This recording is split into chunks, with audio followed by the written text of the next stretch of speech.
क्या आपकी और मेरी चेतना में कोई फर्क है या ये दोनों एक ही हैं? अगर ये दोनों एक ही हैं तो फिर ये अंतर महसूस क्यों होता है? इसका जवाब जानते हैं अद्वैत वेदांता के पर्सपेक्टिव से। इसके जवाब के लिए हम मनीष पंचकम के वर्स 1 की सेकंड लाइन देखते हैं। तो इसकी पहली लाइन से हमें 2 इंसाइट्स मिले थे। मैंने इस पर एक डिटेल्ड वीडियो बनाया है, आप उसे जाकर देख सकते हैं। पहला कि कॉन्शियसनेस को एग्जिस्ट करने के लिए, चेतना को एग्जिस्ट करने के लिए फिजिकल और मेंटल ऑब्जेक्ट्स की ज़रूरत नहीं पड़ती। दूसरा इंसाइट हमें यह मिला था कि तीनों अवस्थाओं में, जागृत यानी वेकिंग, स्वप्न यानी ड्रीमिंग और सुषुप्ति यानी ड्रीमलेस स्लीप में, ये कॉन्शियसनेस अनब्रोकन एक ही रहती है। मेरे एक्सपीरियंसेस बदलते हैं पर वो चेतना कॉन्शियसनेस एक ही रहती है। दूसरा सवाल उठता है कि मेरे लिए तो ठीक है, मैं अपनी बात करूं तो हाँ, मेरे सारे एक्सपीरियंसेस के लिए एक ही चेतना है, पर अगर मैं किसी दूसरे व्यक्ति के बारे में बात करूं तो क्या उसकी चेतना अलग है मेरी चेतना से?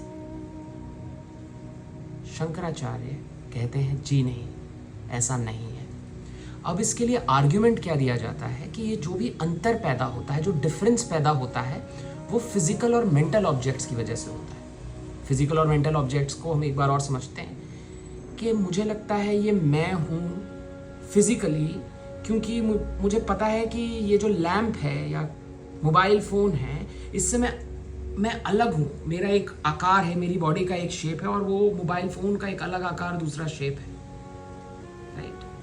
तो ये फिजिकल एक्सपीरियंस से एस्टैब्लिश हो जाता है कि मैं और ये दोनों लोग अलग हैं, ये दो चीज़ें अलग हैं। वैसे ही दूसरा व्यक्ति मैं देखता हूँ, वो फिजिकली डिफरेंट दिखता है मुझे।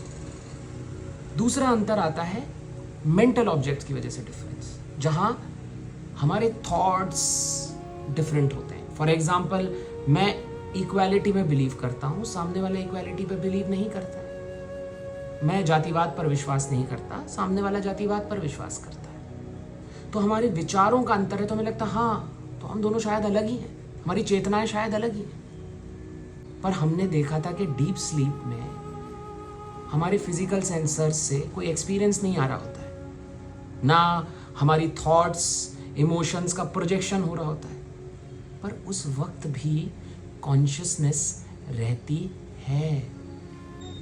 यानी कॉन्शियसनेस मटेरियल और फिजिकल ऑब्जेक्ट्स के एक्सपीरियंस से भी ज़्यादा फंडामेंटल है, क्योंकि वो तब भी एग्जिस्ट करती है जब ये एक्सपीरियंसेस नहीं रहते हैं। इसे एक एनालॉजी से समझते हैं। मान लीजिए आपके घर में वाईफाई लगा हुआ है ना? अब उस वाईफाई से बहुत सारे मोबाइल फ़ोन कनेक्टेड हैं। कोई सैमसंग का फ़ोन होगा, कोई एप्पल का फ़ोन होगा। आप ये देख सकते हैं कि उन दोनों फ़ोनों में अंतर है फिजिकली। ये सैमसंग का फ़ोन है जी, ये आईफोन है जी, ये फिजिकली अलग है। इन दोनों में जैसे कंटेंट चल रहा है इंटरनेट पे, वो भी अलग होगा। इस पे कुछ और चल रहा है, इस पे यूट्यूब चल रहा है, इस पे कुछ नेटफ्लिक्स चल रहा है। लेकिन इन दोनों में जो इंटरनेट आता है वो एक ही वाईफाई से आता है। तो भले ही ये दोनों मटीरियली और इनमें जो भी चीज़ें चल रही हो वो डिफरेंट हो, लेकिन उसका सोर्स एक ही है, वाईफाई।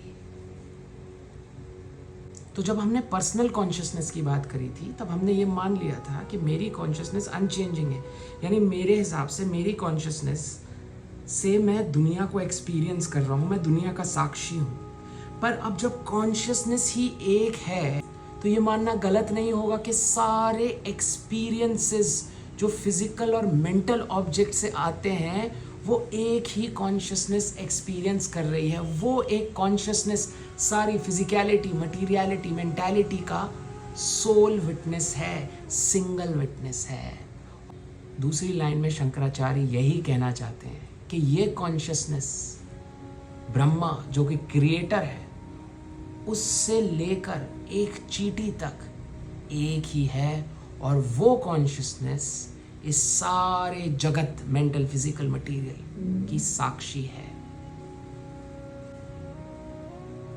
तो अब हमारे पास 4 इनसाइट्स आ गए। पहला आया, कॉन्शियसनेस को किसी ऑब्जेक्ट की जरूरत नहीं पड़ती एग्जिस्ट करने के लिए। सेम ही कॉन्शियसनेस रहती है तीनों अवस्थाओं में। कॉन्शियसनेस एक ही है और वो कॉन्शियसनेस सारे फिजिकल मटेरियल मेंटल चीज़ों की साक्षी है। आपको वीडियो पसंद आए तो शेयर ज़रूर करिएगा और सेव कर लीजिएगा, लंबा है, आराम से देखिएगा। आपको ये PDF चाहिए हो इनसाइट्स का तो आप मुझे DM करिए, मैं आपको भेज दूंगा। Thank you so much.